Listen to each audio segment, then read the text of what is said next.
Bonsoir tout le monde, bonsoir mesdames et messieurs. Voilà, on a un message à faire passer nous. Je suis monsieur Ngouma Mongbi Donald, un panafricain. Alors, le message que je viens faire passer ici, comme vous le constatez, j'ai un gilet jaune. J'oubliais aussi de dire que je suis membre d'un parti politique en France ici, la DER, la démocratie représentative. Alors, le message que j'aimerais faire passer ici, c'est par rapport au gilet jaune. C'est bien beau, et je comprends que les Français se plaignent qu'il y a trop de taxes. Je peux encore comprendre les taxes, tout ce qu'on nous met là aujourd'hui, c'est comme si on peut pas épargner, on peut plus épargner de l'argent. Tout est taxé. Et surtout, je viens intervenir parce que les gilets jaunes se plaignent surtout pour la taxe qu'on a mise sur le carburant. Mais j'aimerais juste faire savoir, c'est bien beau qu'on se plaigne pour le carburant, mais vous devez savoir que la France n'a pas de puits de pétrole. Il n'y a pas de puits de pétrole ici en France. Le carburant que vous avez, pour lequel vous vous plaignez, c'est pour qu'on tue encore des Africains. C'est le Gabon qui fournit le carburant qui est en France. C'est le Congo, Brazzaville, d'où je viens. C'est pour ce carburant-là, en 97, Jacques Chirac a donné des armes à un criminel, un psychopathe qu'on appelle Denis Sassou Nguesso, qui a tué des Congolais pour qu'on maintienne ce prix de carburant-là. En fait, le message que je veux faire passer, je ne suis pas contre le peuple français. Nous aimons la France qui nous a accueillis. J'ai des papiers, je suis réfugié. Mais seulement vous devez savoir, chers amis, la France que vous croyez, c'est pas cette France-là. C'est pourquoi moi j'aimerais vous informer. De Gaulle a instauré un système. Charles de Gaulle, votre héros, chez nous c'est un génocidaire, un criminel.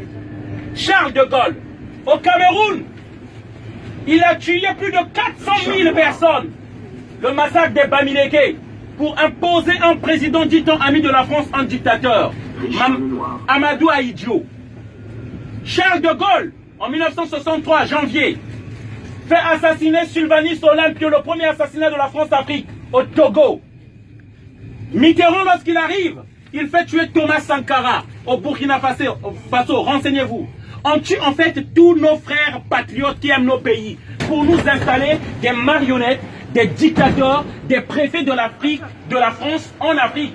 Ceux-là qui doivent maintenir les prix des matières premières. En fait, les contrats qu'on a signés depuis les indépendances, ils veulent que ces contrats-là restent les mêmes, alors que la démographie a fait qu'il y a plus de population dans ces pays-là. Il y a plus de demandes. Et d'où je vous explique l'immigration dans ce pays-là. Pourquoi les gens viennent? Mais c'est parce qu'on maintient ces peuples-là dans la misère. C'est la politique de la France-Afrique. Ça, ces immigrants qui viennent ici, ils viennent chercher leur argent. Ils ne viennent pas pour votre camembert. Et ça, je veux le faire savoir au peuple français. Ces gens-là sont victimes de vos élus. Ces gens-là que vous élisez. Une fois qu'ils ont votre vote, ils font du n'importe quoi à l'Élysée. À l'Élysée existe une cellule secrète qu'on appelle la cellule secrète de la France-Afrique. C'est ceux-là qui organisent les assassinats de nos présidents, qui aiment nos pays, qui veulent créer les emplois afin qu'on reste chez nous. Et tous les présidents qui sont passés en France ont tué un ou deux présidents africains. Et je peux commencer. De Gaulle, je vous ai cité.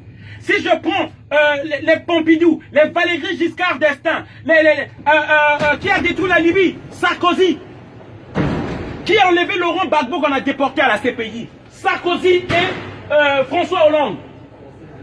C'est ça qui se passe, que le peuple français ne sait pas. À chaque fois que vous mettez du carburant pour lesquels les gilets jaunes sont en train de se plaindre, vous mettez du sang africain dans vos voitures. Lorsque vous prenez le café, en France on ne fabrique pas du café. Le café vient de la Côte d'Ivoire et du Ghana. Et c'est les enfants qu'on voit dans les plantations. Afin que les prix de ces matières premières restent toujours bas. L'uranium, là, le train là fonctionne l'électricité. Il n'y a pas en France. C'est le Niger, l'uranium du Niger. Du Congo. Et lorsque vous voyez le train qui part là, les données qui sont mémorisées là, c'est le coltan, le tantal de la RDC. Et pour ça, on tue. Et on tue en masse. Et c'est ça qu'on veut faire savoir aux gens. Le monde et le luxe que nous vivons, c'est par le prix des milliers de personnes qui crèvent en Afrique.